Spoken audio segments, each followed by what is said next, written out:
Welcome to daily current affairs 365।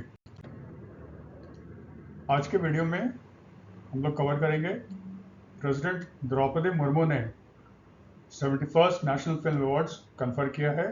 Dada Saheb Phalke पुरस्कार आप जानते हो मोहनलाल जी को दिया गया है। 23 सितंबर को 10th नेशनल आयुर्वेदा डे मनाया गया। इससे पहले आयुर्वेदा डे मनाया जाता था धनतेरस के दिवस, लेकिन पहली बार गवर्नमेंट ऑफ इंडिया ने कहा है कि अब डेट एक फिक्स हो गया है और हर साल अब 23 सितंबर को ही मनाया जाएगा नेशनल आयुर्वेदा डे। ठीक है। फिर डिफेंस मिनिस्टर राजनाथ सिंह ने इंडिया से बाहर पहला एक इंडियन कंपनी के द्वारा स्टैब्लिश डिफेंस मैन्युफैक्चरिंग फैक्ट्री कह लो या प्लांट कह लो, उसका उद्घाटन किया है मोराको में। ये कंपनी है आपका TASL, ठीक है, Tata advance system limited.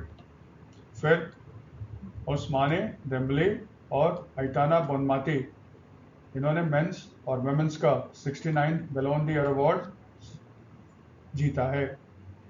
Ballon D award football में one of the most prestigious awards माना जाता है और इसमें से क्वेश्चंस आते हैं। ठीक है। फिर आज से 7 साल पहले यानी कि 23 सितंबर 2018 को प्रधानमंत्री नरेंद्र मोदी ने रांची में शुरुआत किया था आयुष्मान भारत स्कीम का, जिसको अब हम लोग जानते हैं आयुष्मान भारत प्रधानमंत्री जन आरोग्य योजना। इसके 7 इयर्स कंप्लीट हो गए हैं। फिर जैसे पिछले वीडियो में आपने देखा था, डोनाल्ड ट्रंप ने H1B वीज़ा पे एक नया रूल लगा दिया है कि जिसको भी अब H1B वीज़ा चाहिए उसको एक बार $1 लाख देना पड़ेगा और ये अधिकतर हाईली क्वालिफाइड पर्सन्स होते हैं। तो चाइना ने तुरंत क्या अनाउंस कर दिया, उसने अपना एक नया वीज़ा अनाउंस किया है, उसका नाम रखा है K वीज़ा। और इसका मेन मकसद क्या है, वर्ल्ड में जो टॉप टैलेंट्स हैं, इंजीनियर्स हैं, डॉक्टर्स हैं, वो आए चाइना में काम करें। अंबानी की जो जियो पेमेंट बैंक है उसने लॉन्च किया है सेविंग्स प्रो। ठीक है। इसके तहत जो आपका सरप्लस बैलेंस होगा जियो पेमेंट बैंक में वो इन्वेस्ट किया जाएगा money market mutual fund, specially जो call money market mutual funds में इन्वेस्ट किया जाएगा। फिर ये भी आपने सुना होगा, असम के जो सिंगर हैं जुबिन गर्ग, उनको पूरे स्टेट ऑनर के साथ उनको क्रिमेट किया गया, उनको अंतिम संस्कार किया गया गुवाहाटी में। फिर तमिलनाडु ने एग्रीमेंट साइन किया है मझगांव डॉक लिमिटेड और कोचिन शिपयार्ड लिमिटेड के साथ, और ये दोनों तमिलनाडु में 2 ग्रीनफील्ड शिपयार्ड्स सेटअप करेंगे। ठीक है। ये देखो सारे न्यूज़ है, ये सारे न्यूज़ जो है वो एग्जामिनेशन पॉइंट ऑफ व्यू से क्यूरेट किए गए हैं और इसमें वो चीज़ हाईलाइट किए गए हैं जिसका एग्जाम्स में बार बार पूछा जाता है। आज का जो पहला न्यूज़ है, प्रेसिडेंट मुर्मू ने जो 71st नेशनल फिल्म अवार्ड्स के जो विजेता थे उनको ये अवार्ड दिया।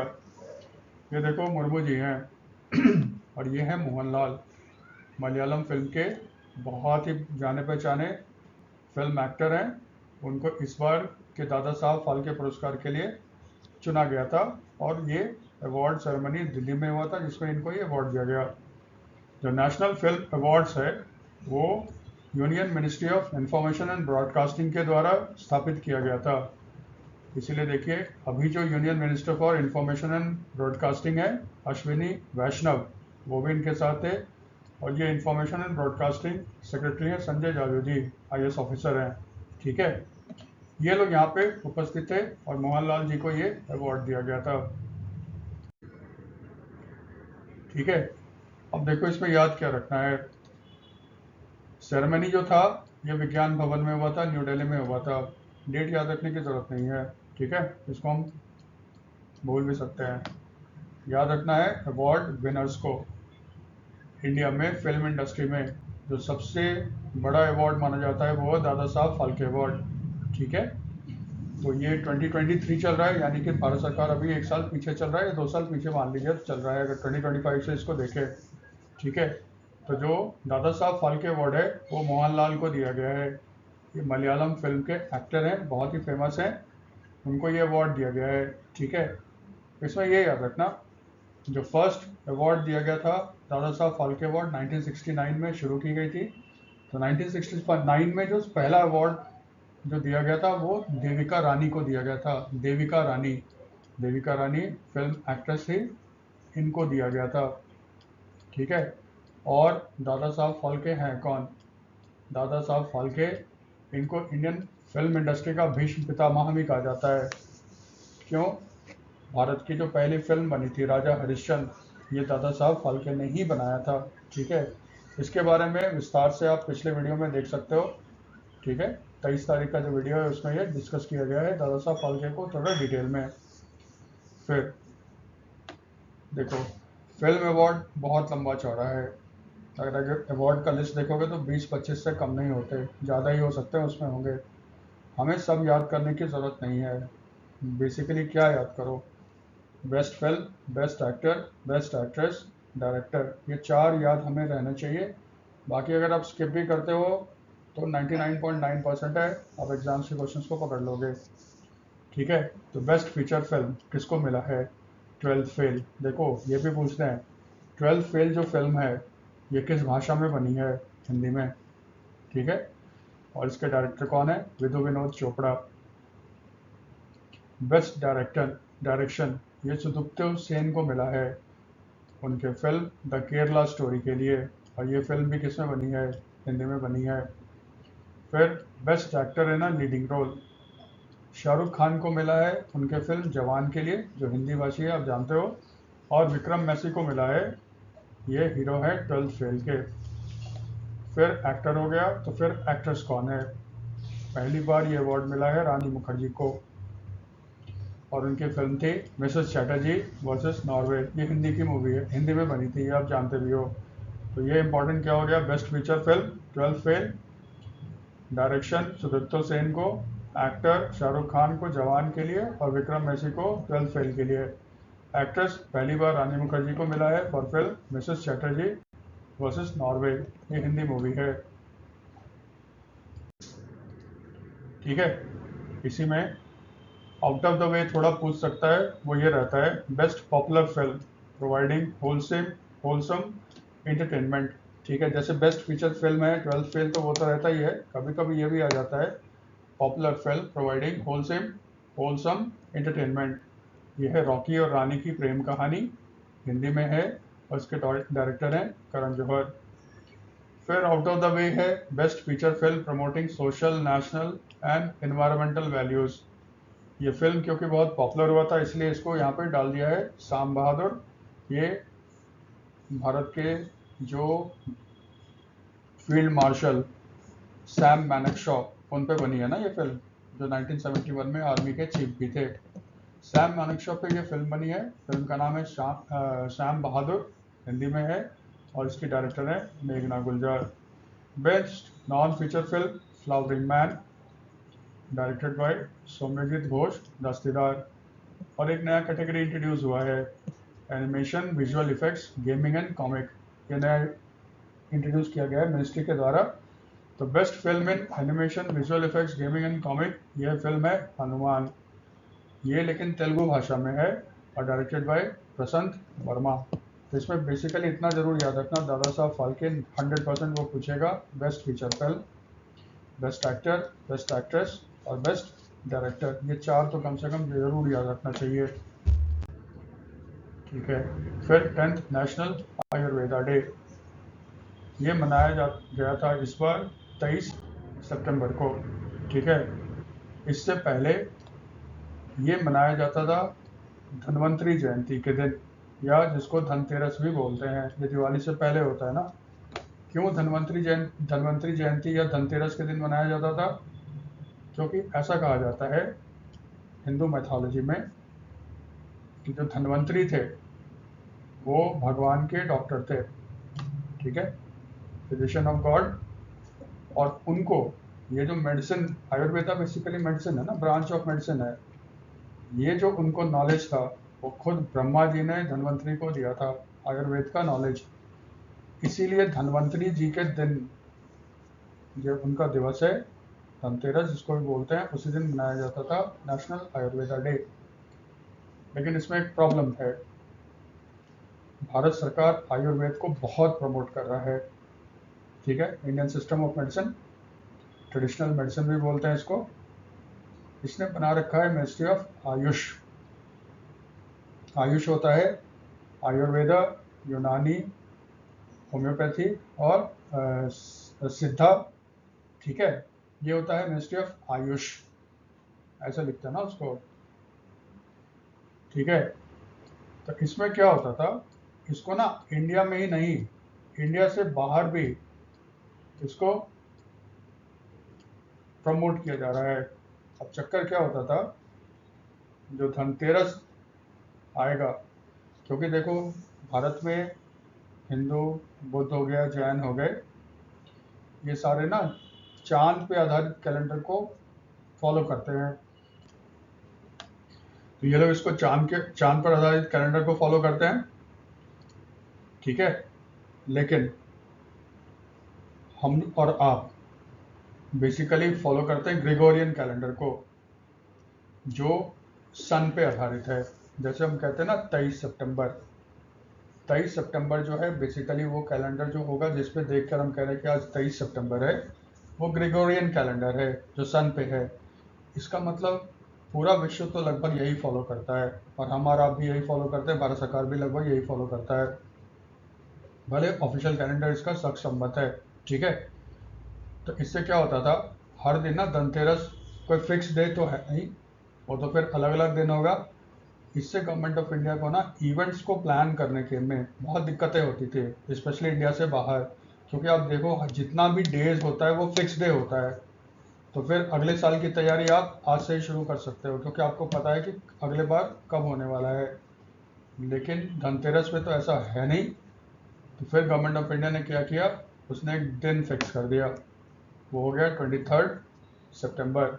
23 सितंबर क्यों, क्योंकि ये देखो इक्विनॉक्स है, इस दिन डे और नाइट बराबर होती है।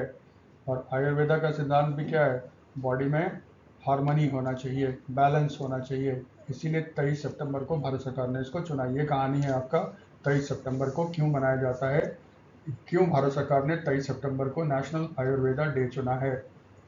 फिर याद क्या रखना है, थीम। मिनिस्ट्री ऑफ आयुष ने इस बार जो थीम चुना है वो है Ayurveda for people and planet, ठीक है। एक तो थीम याद रखिएगा, एक 23 सितंबर, क्योंकि अब डेट फिक्स हो गया है, ठीक है। फिर राजनाथ सिंह ने इनॉग्रेट किया है टाटा एडवांस सिस्टम लिमिटेड के फैसिलिटी को इन मोरक्को, यही है, ठीक है। यही सिस्टम है जो आपका मोरक्को में बनेगा। देखो तो पहले क्या है, ये जो है ना टाटा एडवांस सिस्टम लिमिटेड, ये बनाता है बहुत सारा इक्विपमेंट्स बनाता है। ये बनाता है व्हील्ड आर्मर प्लेटफॉर्म्स, जो आपने देखा था ना, वो व्हील्ड आर्मर प्लेटफॉर्म्स है 8x8, ठीक है, 8x8 है। इसको पिछले साल एक कॉन्ट्रैक्ट मिला था रॉयल मोरक्कन आर्मी से, ठीक है, क्योंकि मोरक्को में अभी भी राजशाही है, राजा है वहाँ पे, इसलिए वहाँ के आर्मी को कहते हैं रॉयल मोरक्को आर्मी। वहाँ से कॉन्ट्रैक्ट मिला था जिसमें रॉयल मोरक्को आर्मी जो था वो कहता था हमें ये चाहिए। उसके बाद टाटा एडवांस सिस्टम ने क्या किया, उसने डिसीजन लिया हम मोरक्को में जाएंगे और वहाँ एक कंपनी सेटअप करेंगे। तो टाटा एडवांस सिस्टम लिमिटेड ने मोरक्को में जाके एक कंपनी सेटअप किया, उस कंपनी का नाम रखा टाटा एडवांस सिस्टम्स मारोक। मारोक ना मोरक्को का शॉर्ट फॉर्म है, ठीक है। इसने अपना मैन्युफैक्चरिंग यूनिट सेटअप किया है इन कासाब्लैंका मोरक्को।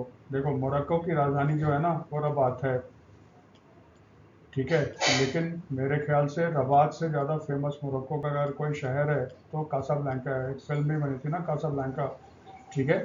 तो टाटा ने अपना एक कंपनी सेटअप किया मोरक्को में, उस जो एक सब्सिडरी कंपनी है TSL की, उसका नाम रखा है टाटा एडवांस सिस्टम्स मारोक। ये क्या करेगा, मोरक्को में ना असेंबल करेगा व्हील्ड आर्मर प्लेटफॉर्म्स को, ठीक है, जिसको डेवलप किसने किया है, DRDO ने TSL के साथ मिलकर, यानी DRDO ने टेक्नोलॉजी डेवलप किया होगा, मैन्युफैक्चरिंग का कॉन्ट्रैक्ट TSL को दे दिया गया होगा। तो अभी जो सामान है वो इंडिया से जाएगा मोरक्को, और टाटा की इस फैक्ट्री में ना स्क्रू ड्राइवर से उसको कंप्लीट पैकेज बनाया जाएगा, मोरक्को वाले को डिलीवर किया जाएगा। फिर टाटा का प्लान ये है कि यहाँ से ना वो पूरे अफ्रीका में अपना ये सामान बेचेगा। अब क्योंकि वो मोरक्को क्योंकि मोरक्को में उसका एक इस्टेब्लिशमेंट हो गया है, तो फिर वो एक मोरक्को की कंपनी के रूप में जानी जाएगी। इससे उसको वहाँ पे कॉन्ट्रैक्ट मिलने में आसानी होगी। यही इसकी पूरी कहानी है। तो हमारे काम का सबसे बड़ा चीज़ क्या है? भारत से बाहर एक इंडियन डिफेंस कंपनी के द्वारा इस्टेब्लिश जो मैन्युफैक्चरिंग यूनिट है वो सेटअप हुआ है कासाब्लैंका मोरक्को में। और बनाया किसने है? टाटा एडवांस सिस्टम लिमिटेड की एक सब्सिडरी कंपनी है टाटा एडवांस सिस्टम मारोक ने। ठीक है, ये ध्यान रखिएगा। इसी का फीता काटा आज, ठीक है, यानी कि 23 सितंबर को राजनाथ सिंह, ये याद रखिएगा। ठीक है, और ये याद रखिएगा फैक्ट्री जो ना रबात, मोरक्को की राजधानी रबात में नहीं है भाई, कासाब्लैंका मोरक्को में है। ठीक है, और फिर दूसरा काम क्या हुआ था? राजनाथ सिंह जी ने आपका एक मेमोरेंडम ऑफ अंडरस्टैंडिंग साइन किया है with Morocco on defence cooperation. और ये मेमोरेंडम ऑफ अंडरस्टैंडिंग एमओयू होता है, मेमोरेंडम ऑफ अंडरस्टैंडिंग। ठीक है, तो ये एमओयू मेमोरेंडम ऑफ अंडरस्टैंडिंग समझौता ज्ञापन बोलते हैं हिंदी में, राजनाथ सिंह ने साइन किया है। और मोरक्को के तरफ से उनके साइन किया उनके defence minister Abdul Latif Laudi, sorry pronunciation के लिए। ठीक है, तो एक एमओयू याद रखना। देखो अब क्या बनेगा क्वेश्चन इस पर, बहुत तरह से। इंडिया से बाहर पहली कंपनी जिसने आपका डिफेंस मैन्युफैक्चरिंग यूनिट सेटअप किया है, वो कंपनी का नाम बता दो। ऑप्शन पर डिपेंड करता है। टाटा एडवांस सिस्टम लिमिटेड है तो ठीक है, वही टिक लगेगा। और टाटा एडवांस सिस्टम मारोक है तो फिर उस पर लगाया जाएगा। ठीक है, दूसरा, इसका उद्घाटन किसने किया है? राजनाथ सिंह ने। ये कहाँ पे? कासाब्लैंको में है। और किस देश के साथ इंडिया ने रिसेंटली एक एमओयू साइन किया है ऑन डिफेंस कोऑपरेशन? तो वो भी देश कौन होगा? मोरक्को। मोरक्को याद रखना, ये अफ्रीकन देश है, देखना तो अफ्रीका के टिप पे है, लेकिन ये अरब देश है। ठीक है, ये अफ्रीका में है लेकिन ये एक अरब देश है मोरक्को। ठीक है, नेक्स्ट स्पोर्ट्स का था ओस्माने डेम्बले और आइटेना बोनमाटी, इनको बेस्ट मेल फुटबॉलर ये और बेस्ट फीमेल फुटबॉलर का अवार्ड मिला है एट द 69 बैलन डी'ओर अवार्ड 2025। इनफैक्ट बोनमाती ने लगातार तीसरी बार ये खिताब जीता है। ठीक है, इसके बारे में जान लें। ये फुटबॉल में one of the most prestigious awards माना जाता है। जैसे सबसे बड़ा अवार्ड तो कह सकते हैं फीफा अवार्ड, जो फीफा के द्वारा दिया जाता है, लेकिन फीफा को अगर छोड़ दें तो फीफा से भी शायद ज़्यादा प्रेस्टिजियस अवार्ड जो है ना बैलन डी अवार्ड माना जाता है। इसीलिए इसको कर भी रहे हैं हम लोग। हमेशा ही रखना, इसको एक फ्रेंच मैगजीन के द्वारा स्थापित किया गया था। अब क्योंकि फ्रेंच मैगजीन के द्वारा स्थापित किया गया था, इसलिए हमेशा ये अवार्ड सेरेमनी कहाँ होता है? पेरिस में होता है। पेरिस फ्रांस की राजधानी है। इस बार इन्होंने क्या किया था? दो नया कैटेगरी ऐड किया है। Yashin trophy for best women goalkeeper. Lev Yashin Soviet union के गोलकीपर थे, उन्हीं के नाम पे रखा गया है। ये लेजेंड है वो फुटबॉल में। और Kopa trophy for women. Under 21 best player को कोपा ट्रॉफी दिया जाता है। अभी तक मेन के लिए होता था, अब ये बेस्ट अंडर 21 वुमेन फुटबॉलर के लिए भी कोपा ट्रॉफी को इस बार शामिल किया गया है। इसका मतलब दो नया कैटेगरी शामिल किया गया है, बेस्ट वुमेन गोलकीपर का याशिन ट्रॉफी और Kopa trophy for women under 21 के लिए। तो देखते हैं अवार्ड विनर कौन है। सबसे इम्पोर्टेंट मेन और वुमेन है, ये तो जरूर याद रहना चाहिए, बाकी अगर मिस भी हो जाता है तो चलेगा। तो मेंस बैलन डी'ओर अवार्ड ये किसको मिला है? ओस्मानी डेम्बले के। याद रखिएगा ये फ्रांस के हैं। ठीक है, और ये खेलते हैं पेरिस सां-जर्में, पीएसजी भी बोलते हैं, तो पेरिस सैन-जर्में, प्रोनाउंसिएशन फ्रेंच में ऐसे ही करते हैं ये लोग। ठीक है, तो पेरिस सैन-जर्में ये फुटबॉल क्लब है फ्रांस का, पीएसजी, उसके लिए खेलते हैं। वुमेन का जो बैलन डी'ओर अवार्ड है वो इतना बोनमाती को मिला है। ये लेडी स्पेन की हैं और ये बार्सिलोना क्लब है, बहुत फेमस क्लब है स्पेन का, उनके लिए खेलती हैं। लगातार तीसरी बार उनको ये अवार्ड मिला है। ये दो तो याद रहना ही चाहिए, मेंस और वुमेन्स। ठीक है। फिर देखो दिया जाता है गेरार्ड मुलर ट्रॉफी। तो जो यूरोपियन सीजन होता है फुटबॉल का, जैसे अभी खत्म हुआ है आपका 25-26, अब 26-27 शुरू होने वाला है। तो 25-26 का जो आपका सीजन था उसमें जो सबसे ज़्यादा गोल करने वाले थे उनको ये अवार्ड दिया गया। एक तो है ईवा पाजोर, ठीक है, ठीक है। तो ये ईवा पाजोर, ये लेडी है, महिला है, ये पोलैंड की है और खेलती हैं बार्सिलोना क्लब के लिए जो स्पेन की है। विक्टर ग्योकेरेस, ठीक है, ये खेलते हैं, ये स्वीडन के हैं। पहले खेलते थे स्पोर्टिंग सीपी के लिए जो स्वीडन की क्लब थी, लेकिन बाद में इनका ट्रांसफर हो गया। ये खेलते हैं अब आर्सेनल, आर्सेनल इंग्लैंड की फुटबॉल टीम है। फिर Yashin trophy best male goalkeeper, ठीक है, दोनारुमा, प्रोनाउंसिएशन जो भी है, ये भी फ्रांस के हैं और ये खेलते हैं पेरिस जमा के लिए, पीएसजी के लिए। फिर बेस्ट वेपन गोलकीपर, ठीक है, ये हैना हैम्पटन, ये इंग्लैंड के लिए खेलती हैं।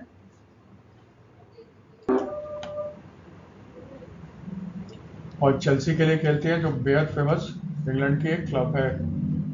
ठीक है। कोपा ट्रॉफी ये दिया जाता है बेस्ट प्लेयर अंडर 21। तो मेल में कोपा ट्रॉफी जो है दूसरी बार लगातार जीता है लामिन यमाल ने। ये स्पेन के हैं और ये खेलते हैं बार्सिलोना के लिए, लगातार दूसरी बार इनको मिला है। इसी तरह कोपा ट्रॉफी,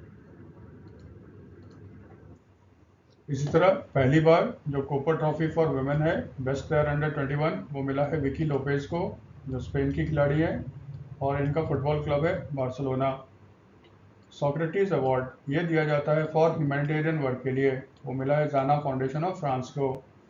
फिर वुमेन्स का जोहान क्राइफ ट्रॉफी विनर को, ये बेसिकली बेस्ट कोच को दिया जाता है, वो मिला है सरीना वेगमैन को जो इंग्लैंड की है। इसी तरह men's coach of the year वो मिला है लुइस इनरिके को जो कोच है फ्रांस की फुटबॉल टीम पीएसजी को। Women's club of the year ये मिला है आर्सेनल को और men's club of the year PSG को, ठीक है, पेरिस सैन जर्मेन को, ठीक है, ये मिला है इसको। ये अवार्ड है लेकिन इसमें बेसिकली आपको मैन और वेमेन का ज़्यादा याद रखना होगा, ठीक है। ये थोड़ा सा है अवार्ड दी बैलन डी अवार्ड। इसको स्टार्ट किया था फ्रांस के एक न्यूज़ मैगजीन ने जिसका नाम था फ्रांस फुटबॉल, और पहली बार ये दिया गया था 1956 में। और पहला खिलाड़ी जिसको ये मिला था स्टैनली मैथ्यूज़ को। उस समय विमेंस का नहीं हुआ करता था। शुरू में ना ये सिर्फ यूरोप के प्लेयर्स के लिए था, लेकिन फिर बाद में 1995 में इसको वर्ल्ड के हर खिलाड़ी के लिए खोल दिया गया। अभी तक जो रिकॉर्ड है सबसे ज़्यादा बार बैलन डी अवार्ड जीतने का वो अर्जेंटीना के मेसी हैं, ठीक है। मेसी ने इसको 8 बार जीता है। इस रिकॉर्ड को अभी तक कोई तोड़ नहीं पाया है, ठीक है। ये थोड़ा सा याद रखिएगा, बैलन डी अवार्ड और मेसी, एक मेन और वेमेन का, दूसरा मेसी थोड़ा याद रखना। सबसे ज़्यादा अभी तक किसने जीता है तो वो लायन ये मेसी हैं अर्जेंटीना के, ठीक है। फिर आयुष्मान भारत प्रधानमंत्री जन आरोग्य योजना, ये भी PMJAY, इसके 7 साल पूरे हो गए, ठीक है। 7 साल कब पूरे हुए? 23 सितंबर 2025 को। ऐसे एग्जाम में क्वेश्चन आ जाता है, देखा जाता है ऐसे ऐसे पूछ लेगा। एक पूछने का तरीका होगा 23 सितंबर 2025 को किस गवर्नमेंट ऑफ इंडिया के स्कीम ने 7 इयर्स पूरे कर लिए, ठीक है। दूसरा पूछेगा ना प्रधानमंत्री जन आरोग्य योजना 20 सितंबर 2025 को कितने साल पूरे कर लिए। दो तरह से पूछता है, पीसीएस में पूछते हैं इस तरह से कितने साल पूरे कर लिए, या फिर पूछेगा कौन 7 इयर्स का हो गया, तो फिर वो हो गया प्रधानमंत्री जन आरोग्य योजना। दूसरा अभी भी पूछ सकता है इसको कहाँ पे लॉन्च किया गया था। इसको 23 सितंबर 2018 को रांची झारखंड में लॉन्च किया था नरेंद्र मोदी साहब ने, प्राइम मिनिस्टर मोदी साहब ने।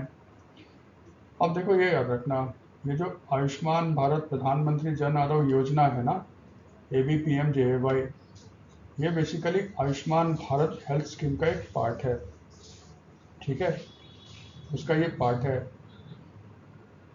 ये जो आपका आयुष्मान भारत प्रधानमंत्री जन आरोग्य योजना है, ये दुनिया का सबसे बड़ा मेडिकल इंश्योरेंस स्कीम है जो गवर्नमेंट द्वारा फंडेड है, ठीक है।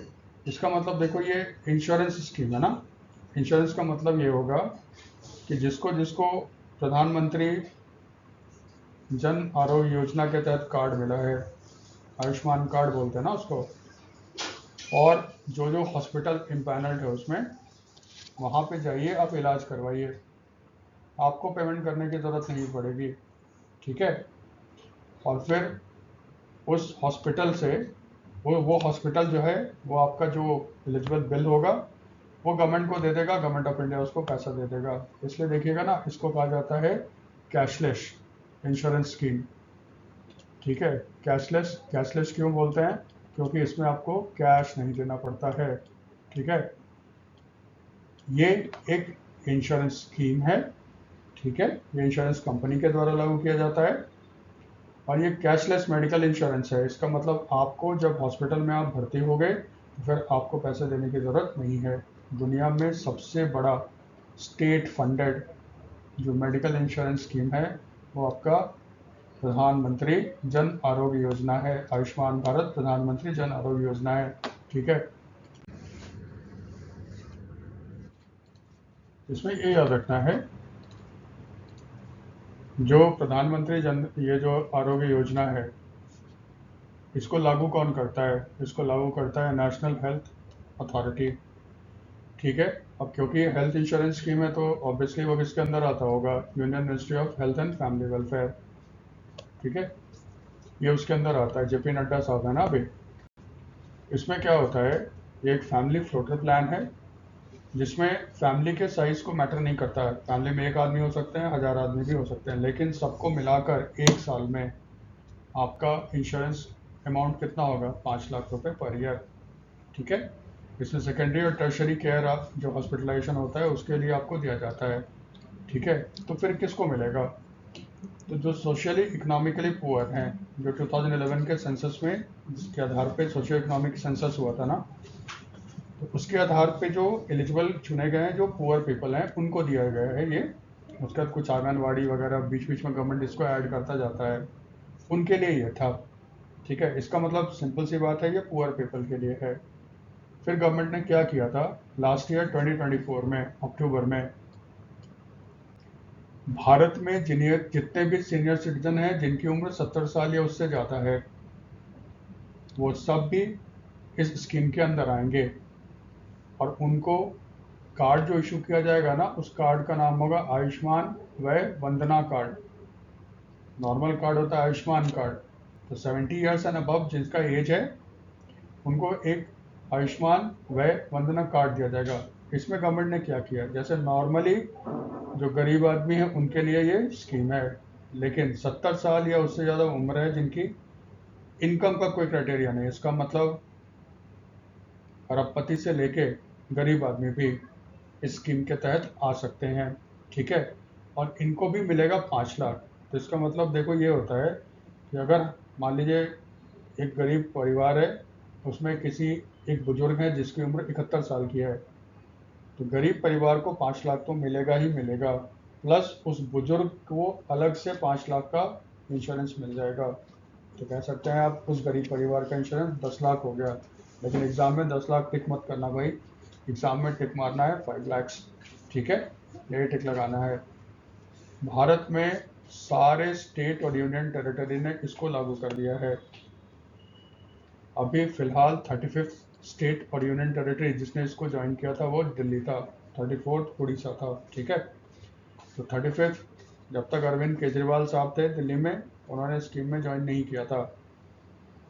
फिर आप जानते हो इलेक्शन हुआ, केजरीवाल की पार्टी हार गई, दिल्ली में बीजेपी की गवर्नमेंट आई, तो फिर बीजेपी की जो गवर्नमेंट है उसकी जो चीफ मिनिस्टर रेखा, वो इसमें शामिल हो गई हैं। तो एक चीज़ याद रखिएगा, 35th स्टेट जो इसने ज्वाइन किया, आप जानते हो भारत में स्टेट और यूटी मिला के 36 हैं, कौन सा स्टेट या यूटी है जो अभी तक इसमें शामिल नहीं हुआ है? वो वेस्ट बंगाल है। ममता बनर्जी की गवर्नमेंट जो है वो अभी तक इसमें शामिल नहीं हुई है। पॉलिटिकल मेन रीज़न है। जो भी है, हमें ये चीज़, हमें उससे क्या मतलब, ये थोड़ा सा इस चीज़ को थोड़ा सा ध्यान रखिएगा, ठीक है। ये न्यूज़ भी आपने देखा होगा, चाइना ने लॉन्च किया है एक न्यू कैटेगरी ऑफ वीज़ा, के वीज़ा, और इसका मेन मकसद क्या है? ग्लोबल टैलेंट्स को चाइना में अट्रैक्ट करना। ये लागू होगा 1 अक्टूबर 2025 से। ये किसको लाने के लिए तैयारी कर रहा है चाइना? किसको खींचना चाहता है चीन में? चीन कहता है आओ मेरे यहाँ काम करो। किसको बुलाना चाहता है? Young foreign talent in stem. Stem होता है S for science, T for technology, E for engineering and mathematics. इसका मतलब सबके लिए नहीं है, ये हाईली स्किल्ड पर्सनस के लिए है। उनको चाइना कहता है आप आओ, लंबे समय तक चाइना में रहो, काम करो, ठीक है। ये चाइना का 13वां कैटेगरी है वीज़ा के लिए। इसका मतलब चाइना अलग अलग कैटेगरी का वीज़ा इशू करता है, उसमें 13th जो उसने ऐड किया है ये किया। बहुत लोग कहते हैं चाइना ने ये तब लॉन्च किया जब उसने देखा कि डोनाल्ड ट्रंप ने H1B वीज़ा पे एप्लीकेशन फ़ी बढ़ाकर $1 लाख कर दिया है।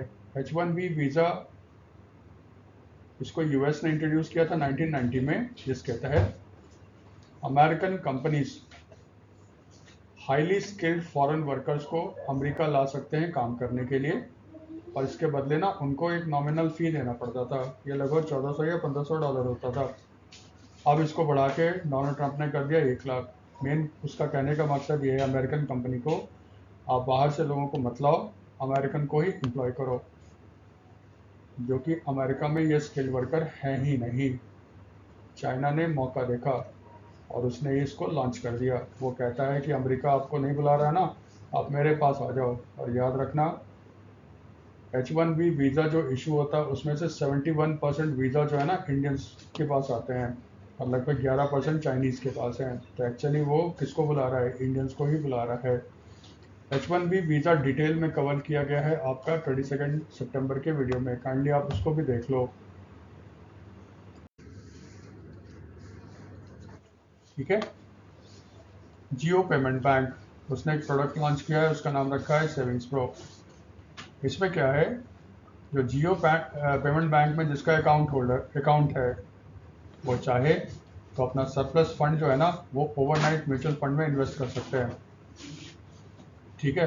ओवरनाइट का मतलब होता है 24 आवर्स, ठीक है। तो 24 आवर्स के लिए जो मार्केट होता है उसको ओवरनाइट बोलते हैं, ठीक है। एक मार्केट है जिसको कहते हैं कॉल मनी मार्केट।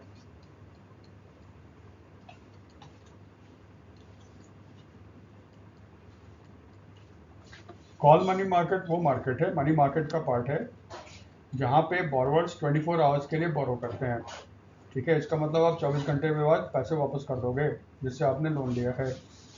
अब क्योंकि मार्केट है तो यहाँ पे कुछ पेपर्स इशू किए जाते हैं जिसको सिक्योरिटीज़ बोलते हैं, ठीक है। कॉल मनी मार्केट में कोई भी ऐसे नहीं है कि कोई भी जाके कर सकता है। इसमें बेसिकली गवर्नमेंट जाता है बोरो करने के लिए, बैंक्स जाते हैं आपका बोरो करने के लिए, यानी कि बहुत ही जो हाईली रेटेड कंपनीज होते हैं वो जाते हैं यहाँ पे बोरो करने के लिए। इस मार्केट को ना सेफ माना जाता है और हाईली लिक्विड। लिक्विड का मतलब ना आप तुरंत बेच के यहाँ से निकल सकते हो, आपको हमेशा खरीदार मिल जाएगा। तो जियो पेमेंट बैंक क्या कहता है, आप मेरे पास पैसे रखोगे तो उस पर तो हम इंटरेस्ट पे करेंगे ही करेंगे। अगर आप ज़्यादा चाहते हो और आपका पैसा मेहनत करे और पैसा 2 का 4 बने, तो आप हमें ये अधिकार दो ताकि हम आपके सरप्लस फंड को ना कॉल मनी मार्केट के म्यूचुअल फंड में इन्वेस्टमेंट कर सकें, ठीक है। लेकिन उसने एक शर्त लगा दी। वो कहता क्या है जियो पेमेंट बैंक, आपको अकाउंट में कम से कम 5,000 रुपये तो रखने ही पड़ेंगे। 5,000 से ज़्यादा जो फालतू पैसे होंगे अगर आपका हो तो हम उसको इन्वेस्टमेंट कर देंगे ओवरनाइट म्यूचुअल फंड्स। इसी प्रोडक्ट को वो कह रहा है सेविंग्स प्रो, ठीक है। जियो पेमेंट बैंक कहता है कि एक अकाउंट होल्डर कितना तक इन्वेस्टमेंट कर सकता है? 1.5 लाख रुपए पर डे तक का इन्वेस्टमेंट कर सकता है। थोड़ा ध्यान रखना, भारत में जो भी पेमेंट बैंक है, ठीक है, वो सिर्फ 2 ही अकाउंट ऑफर करता है, करंट अकाउंट और सेविंग अकाउंट्स। इसमें ना तो कोई फिक्स डिपॉजिट्स होता है, ना ही कोई रिकरिंग डिपॉजिट्स होता है। इसका मतलब हम और आप खोलेंगे तो सेविंग अकाउंट्स होगा, कोई कंपनी अगर ओपन करेगा तो वो करंट अकाउंट ही होगा। और आरबीआई कहता है कि इसमें मैक्सिमम बैलेंस जो होगा ना, वो 2 लाख रुपए से ज़्यादा नहीं होना चाहिए at the end of the day. यानी कि कभी भी किसी भी सूरत में 2 लाख से ज़्यादा आपका अकाउंट में पैसे नहीं होना चाहिए। इससे ज़्यादा पैसा है तो बैंक आपको कहेगा कि भाई पैसे विड्रॉ कर लो।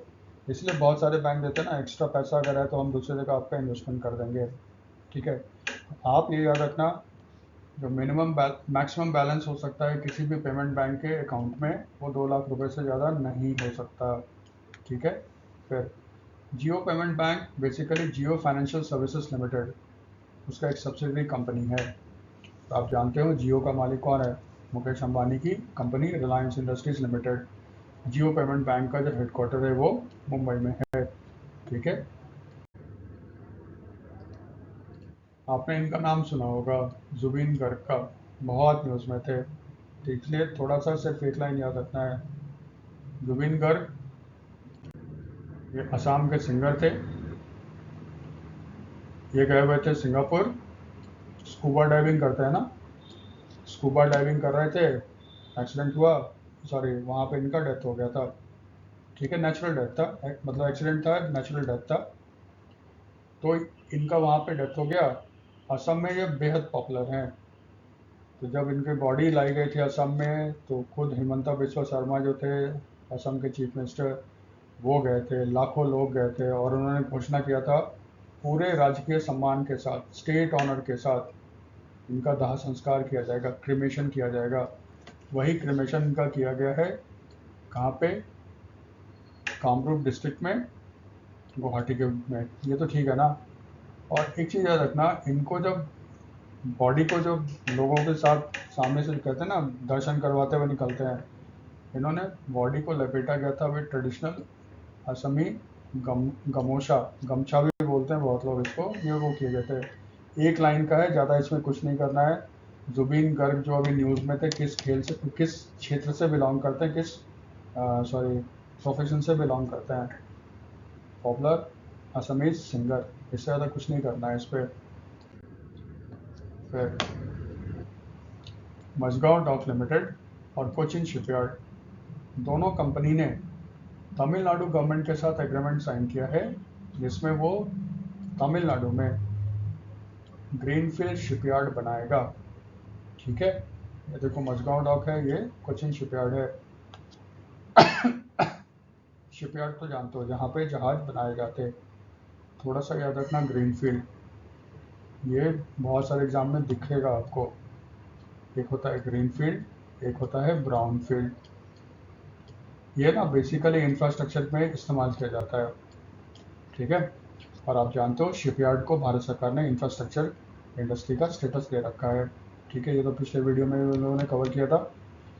ग्रीन फील्ड का मतलब होता है वहाँ पे कुछ नहीं है, बिल्कुल स्क्रैच से आपने ज़मीन साफ किया, नारियल फोड़ा, और बिल्डिंग बना के आपने फैक्ट्री बनानी शुरू कर दी। तो जो बिल्कुल स्क्रैच से बिल्कुल न्यू बनाया जाता है ना, उस प्रोजेक्ट को कहा जाता है ग्रीन फील्ड। इसका मतलब सुनते हो, ग्रीन फील्ड नेशनल हाईवे, इसका मतलब वहाँ पे कोई नेशनल हाईवे वगैरह नहीं है। बिल्कुल स्क्रैच से ज़मीन, गांव की ज़मीन लेकर उसको बनाया जा रहा है, उसको कहते हैं ग्रीन फील्ड हाईवे प्रोजेक्ट। तो ग्रीन फील्ड जब भी वर्ड यूज़ हो, कहीं भी यूज़ होता है, इसका सिंपल सा मतलब होता है बिल्कुल स्क्रैच से, शुरुआत से की जा रही है, वहाँ पे पहले कुछ भी ऐसा नहीं था। ब्राउन फील्ड, ब्राउन फील्ड का मतलब होता है वहाँ पहले से वो स्ट्रक्चर है, उसको आप मॉडर्नाइज कर रहे हो, एक्सपैंड कर रहे हो, यही है। जैसे मान लो दिल्ली एयरपोर्ट है, इंदिरा गांधी एयरपोर्ट है, इंदिरा गांधी एयरपोर्ट को एक्सपैंड करना है, ठेका दे दिया दिल्ली इंटरनेशनल एयरपोर्ट लिमिटेड को।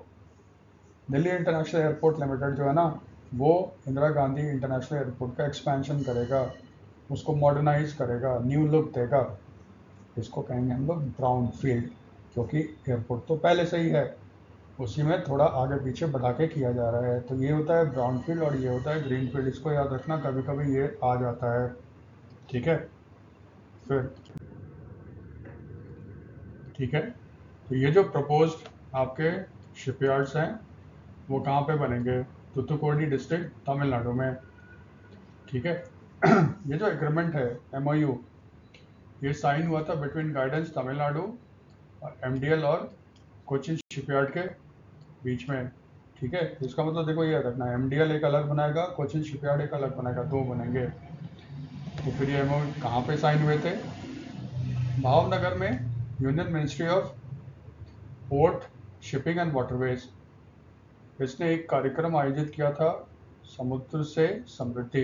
इसमें इंडियन फॉरेन सारे शिप बिल्डर्स को बुलाया गया था इसके लिए, और मेन मकसद यही था भारत में शिप बिल्डिंग को बूस्ट किया जाए। ठीक है, इसी के लिए, क्योंकि याद रखना, अमृतकाल विजन के तहत 2047 तक भारत को टॉप 5 शिप बिल्डर कंट्री बनना है वर्ल्ड में, उसी में ये प्रयास है। ठीक है, तो जो समुद्र से समृद्धि जो इवेंट हुआ था भावनगर गुजरात में, जिसको union ministry of ports, shipping and waterways ने आयोजित किया था, उसी में ये साइन हुआ था। अब थोड़ा ये याद रखना, MDL जो है ना, ये एक डिफेंस पब्लिक सेक्टर अंडरटेकिंग है, और ये वॉरशिप्स वगैरह बनाता है। तो डिफेंस का है तो किस मिनिस्ट्री के अंदर आएगा? Ministry of defence. और इसका हेडक्वार्टर कहाँ पे, इसका ये सॉरी मेन शिपयार्ड कहाँ है? मुंबई में। लेकिन जो कोचिन शिपयार्ड लिमिटेड है कोच्चि में, केरला में, ये union ministry of port, shipping and waterways के अंदर आता है। ये मिनिस्ट्री ऑफ डिफेंस के अंदर नहीं आता कोचिन शिपयार्ड। गाइडेंस तमिलनाडु क्या है? तमिलनाडु गवर्नमेंट ने एक नोडल बॉडी बना रखा है for investment promotion and single window facilitation. ये तमिलनाडु को प्रमोट करता है एज अ इन्वेस्टमेंट डेस्टिनेशन। बाहर वाले को कहता है आप आओ भारत, तमिलनाडु में इन्वेस्ट करो। और आपको 10 डिपार्टमेंट भागने की ज़रूरत नहीं। आपको बिजली चाहिए, पानी चाहिए और लैंड का चाहिए, तो आपको सारे मिनिस्ट्री के पास जाना नहीं होगा। आप एप्लीकेशन हमें दे दो, हम सारा ये काम कर लेंगे। उसको कहते हैं सिंगल विंडो फैसिलिटेशन। ठीक है, तो ये था MDL, ये था कोचिन शिपयार्ड और गाइडेंस तमिलनाडु। ये बनेगा कहाँ? मिनिस्टर के हिसाब से तूतुकुड़ी डिस्ट्रिक्ट में बनना चाहिए। देखिए होता क्या है। ठीक है, आज के वीडियो में इतना ही है। अगर आपको ये हेल्पफुल लगता है तो आप वीडियो को थोड़ा लाइक कर दो, सपोर्ट कर दो, शेयर कर दो। ठीक है, इससे हमारा हौसला थोड़ा और बढ़ेगा। Thanks for watching.